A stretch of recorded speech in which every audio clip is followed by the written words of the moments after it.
మహిళల కోసం central bank of India మీకు అందిస్తోంది గృహ రుణం. అతి తక్కువ వడ్డీ రేట్లకే ప్రత్యేక సెంటు గృహలక్ష్మి. మా కస్టమర్లకు శ్రేయోభిలాషులకు సెంట్రల్ బ్యాంక్ ఆఫ్ ఇండియా వారి సంక్రాంతి శుభాకాంక్షలు. ఇట్లు central bank of India zonal office Hyderabad.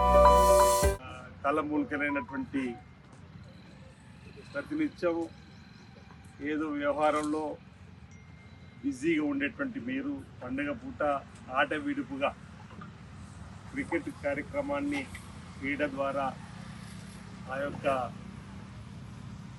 అలసిపోయినటువంటి జీవితంలో మళ్ళీ కొత్తగా చిగురించే విధంగా అంటే క్రీడలు అనేటివి మనం చిన్నప్పటి నుంచి కూడా చూసినాం. ఆట విడుపుగా కొంచెం బిజీ ఉన్నప్పుడు వస్తే మానసికంగా ఉల్లాసంగా ఉంటుంది.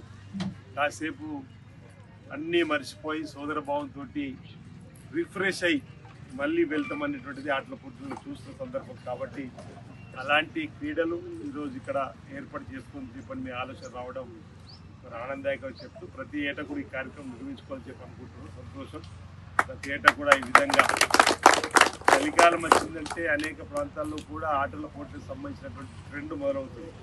మన ప్రాంతాల్లో వాలీబాల్ కానీ కబడ్డీ కానీ ఈ మధ్యలో క్రికెట్ కూడా ఆధునిక క్రీడగా వచ్చినటువంటి క్రికెట్ క్రీడ పట్ల కూడా మక్కువ చూపుతున్నటువంటి యువత కానీ ఆయా గ్రామాల్లో ఉన్నటువంటి క్రీడా ప్రేమికులు క్రీడాభిమానుల సహకారంతో అనేక ప్రాంతాల్లో కూడా ఈ కార్యక్రమాలు బ్రహ్మాండంగా సాగుతున్నాయి.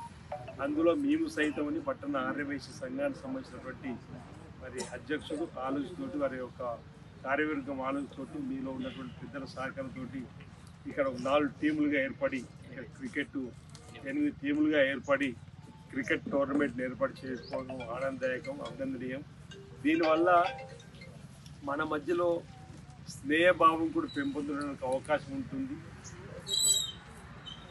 మీలో పోటీ వ్యాపారాలు బాగా జరగాలి, పాడి పంటలు బ్రహ్మాండంగా పండాలి, సకల చక్కటి వర్షాలు కురిసి అందరూ బాగుండాలని చెప్పి ఆ పరమేశ్వరుని సందర్భంగా ప్రార్థిస్తూ వేదిక మీద జిల్లా ఆర్య సంఘ అధ్యక్షుడిగా ఉన్నటువంటి దశరథం గారు ఉన్నారు. అదేవిధంగా మార్కెట్ కమిటీ చైర్మన్ రాజు గారు, మిత్రులు కట్కూరు శ్రీనివాస్ గారు, ముకుందరెడ్డి గారు, పుల్కం రాజు గారు, అదేవిధంగా నాగరాజు గారు, రాకేష్ గారు, పవన్ గారు, సత్యం, ఇంకా చాలామంది వేదిక మీద ఉన్నటువంటి ఆర్యవైశ్య పట్టణ మండల జిల్లాకు సంబంధించినటువంటి నాయకులు అడ్వకేట్ లో ఉన్నప్పుడు ఒకరిపై ఒకరు ఉన్నటువంటి ద్వేషం పోయి అందరు వేదిక మీద ఉన్నారు. ఆటల పోటీలు అందరినీ కలిపేటువంటిది.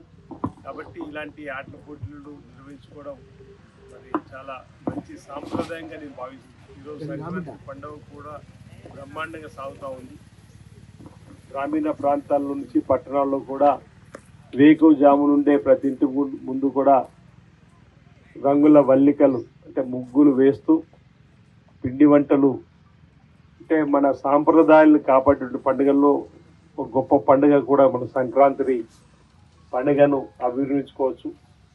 రైతులు కూడా సంక్రాంతి పండుగకు తమకు తోడునిచ్చేటువంటి జోడెట్లకు కూడా ప్రత్యేక పూజలు చేసుకొని వ్యవసాయం బాగా జరగాలని ఎలాంటికి రాకూడదని చెప్పని ముఖ్యటువంటి ఒక రకంగా అన్ని వర్గాల పండుగ కూడా ఈరోజు సంక్రాంతి పండుగ చెప్పుకోవచ్చు.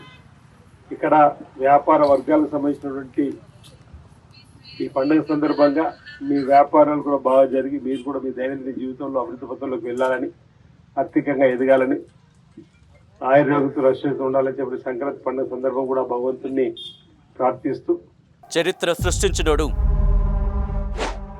ఇప్పుడు ఆ చరిత్రని తిరగరాయబోతున్నాడు. అబద్ధాల గోడల్ని బద్దలు కొట్టి నిజాలను రాగా మీ ముందుంచబోతున్నాడు. నిజమైన వార్తల కోసం వెంటనే డౌన్లోడ్ చేసుకోండి రా యాప్ని.